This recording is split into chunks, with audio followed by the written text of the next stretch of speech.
OBC के लिए जो शहीद हुआ बीजेपी बीआरएस वाले को क्यों झूठे बातों से ओबीसी को अन्याय करने के लिए जो कोशिश कर रहे हैं सरासर एक ठीक नहीं है। इसीलिए हम लोग साफ साफ कह दे रहे हैं, मोदी जी आप हमारे रिजर्वेशन को रोकने के लिए कोशिश मत करो। अगर आपके कोशिश ऐसी जारी रहेंगे, आने वाले चुनाव में आपको हटा देकर राहुल गांधी जी को प्रधानमंत्री बना देकर हम रिजर्वेशन हासिल कर लेंगे। क्योंकि जितने भी इस देश में राजनीतिक दल है, आजादी मिलने के बाद कांग्रेस पार्टी संविधान देने के बाद ये सब सारे राजनीतिक दल बन चुका है, मगर एक ही राजनीतिक दल आजादी से पहले है, वो कांग्रेस पार्टी।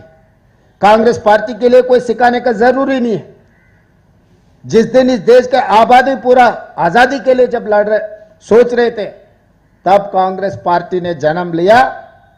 हम लोग शहीद होकर इस देश जनता को आजादी दिलवाए।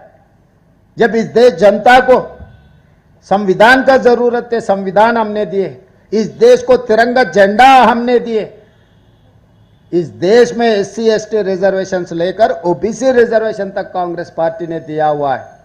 जब जब जनता की जरूरत है, वो जरूरतों को हम पूरे किए। आज भी हम लोग कोशिश कर रहे हैं, हम लोग लड़ रहे, विपक्ष में लड़ रहे। अगर कामयाब नहीं हुआ तो सरकार बना दे के हम लोग कामयाब हो जाएंगे। एक दो दिन रोक सकता है लोग, मगर जो बीच में आता है, राहुल जी सोचधारा को, कांग्रेस सोचधारा को रोकने के लिए जो भी रोकने के लिए कोशिश करेगा, सबको हटा देंगे, सबको मिटा देंगे, मिट्टी में मिला देंगे। लाल किले पे तिरंगा झंडा लहराएंगे, राहुल जी को प्रधानमंत्री बनवा के हम ओबीसी रिजर्वेशन लागू कर देंगे। हम मोदी जी को, इसीलिए मोदी जी परम भक्त निशिकांत दुबे जी को मैं ये बात साफ कहना चाहता हूं। वो बयान दिया हुआ है पिछले हफ्ते में, बिना मोदी जी चुनाव लड़े तो 150 सीट 150 से ज्यादा बीजेपी को नहीं मिलने वाला है। हाँ, आज के तारीख में डायरी में लिखो, निशिकांत दुबे जी, मोदी जी के नेतृत्व में हम चुनाव लड़ेंगे, राहुल जी के नेतृत्व में हम लड़ेंगे, मोदी जी के नेतृत्व में आप लड़ो। आने वाले चुनाव में 150 से एक सीट भी ज्यादा नहीं आने देंगे। जो कंडीशन लगा है 75 years cut off, Advani ji को, मुरली मनोहर जोशी जी को हटाने के लिए मोदी जी ने यह कानून लागू किए। जिस दिन गुजरात में बहुत सारे गड़बड़ हुआ, तब आज अटल जी ने मोदी जी को हटाने के लिए कोशिश की है, नहीं हटा सका। मोहन भागवत जी ने आज कोशिश कर रहे हैं मोदी जी को हटाने के लिए, मगर वो हटने वाले नहीं है, हमें पता है, आपको भी पता है। मगर राहुल गांधी जी के नेतृत्व में कांग्रेस पार्टी मोदी जी को हटा देंगे, कुर्सी से उतारेंगे, लाल किले पे तिरंगा झंडा लहराएंगे। आज नहीं है तो कल ओबीसी के लिए हम लोग खुद कानून बनाएंगे। तब तक किशन रेड्डी जी झूठ बोलना छोड़ दो। आप जितने बार झूठ बोलेगा, मैं उतने बार सच बोलूंगा आपके बारे में, आपके पार्टी के बारे में, मोदी जी के बारे में। इतने बार बार कह रहा है मुसलमान रिजर्वेशन के बहाना। आरएसएस राष्ट्रीय कार्यालय है नागपुर में, महाराष्ट्र में, पहले हटा दो मुस्लिम रिजर्वेशन।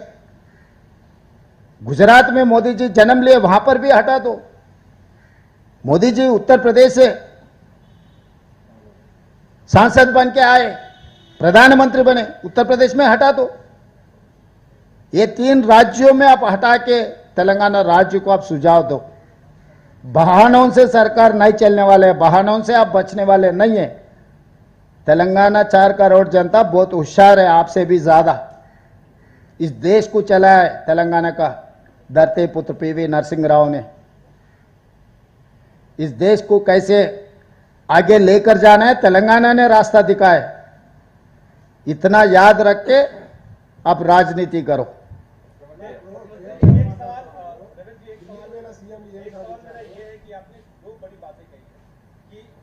तेलंगाना की लड़ाई ओबीसी को के मद्देनजर दिल्ली पहुंची, जंतर मंतर में तमाम अपने नेताओं के साथ इंडिया गठबंधन के नेताओं के साथ अपने सांसदों के साथ कर।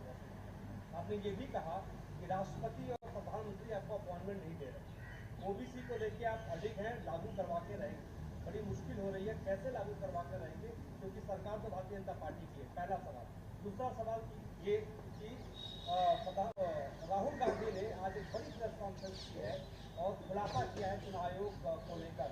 कर्नाटक में किस तरीके से जो फर्जी मतदाता आए और वहां पर लोकसभा चुनाव के हेरफेर किया। तेलंगाना को लेकर क्या आपकी रणनीति, क्या तेलंगाना में भी ऐसा कुछ हुआ था?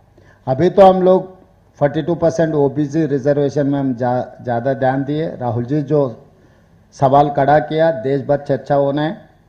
हमें भी पता है कि भारतीय जनता पार्टी चुनाव में जीतने के लिए क्या क्या कोशिश कर रहा है। ये सब सारे साजिश देश भर चर्चा होना है। आने वाले बिहार इलेक्शन में जो कोशिश कर रहे हैं सरकार बनाने के लिए, सब होशियार रहना, मीडिया के साथ साथ इस देश के जनता, क्योंकि अब कितना भी मेहनत करो, लोग कितना भी चाहिए, ऐसे सरकार बनाने में अगर बीजेपी बार बार कामयाब होते गए तो इस देश के लिए नुकसान है। यह प्रजातंत्र राजतंत्र में ऐसे कोई भी कोशिश किए ठीक नहीं है। इसीलिए हम लोग सब सोचकर, एक गंभीर समस्या है, देश को आगे लेकर जाने के लिए हम लोग सब चर्चा करना है, एक रास्ता निकालना है। जहां तक मैं समझता हूं ये रास्ता का एक ही जवाब है, मोदी जी को हटाने का। जब तक मोदी जी कुर्सी में बैठेगा ये सब सारे होते रहता है। एक बार दंगल होगा, एक बार जाति के नाम पे, एक बार भाषा के नाम पे, दूसरे बार इलेक्शन कमीशन के नाम पे कुछ ना कुछ गड़बड़ होते रहता है। सब समस्याओं का एक ही जवाब है, मोदी जी को हटा दो।